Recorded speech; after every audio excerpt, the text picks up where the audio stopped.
হাই friends, ভগৱানৰ নাম লৈ আমি আমাৰ সোণাই পাৰত আমি এটা থলনেবুট খালোঁ।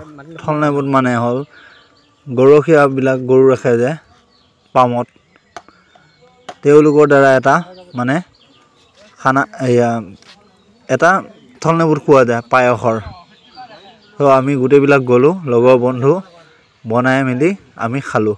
আপোনালোকে চাওক, আৰু এয়া যে দনা যে বনাই আছোঁ যে, এয়া মানে এখন ভোৰ বনাইছোঁ মানে, তাত আমি চাকি দিছোঁ, তাৰপিছত পায়স দিছোঁ, পায়স দি আমি নদীত উটুৱাই দিম। এতিয়া চাই থাকক ভিডিঅ'টো দেই, ভাল পালে লাইক, ছাবস্ক্ৰাইব, শ্বেয়াৰ, কমেণ্ট কৰি দিব।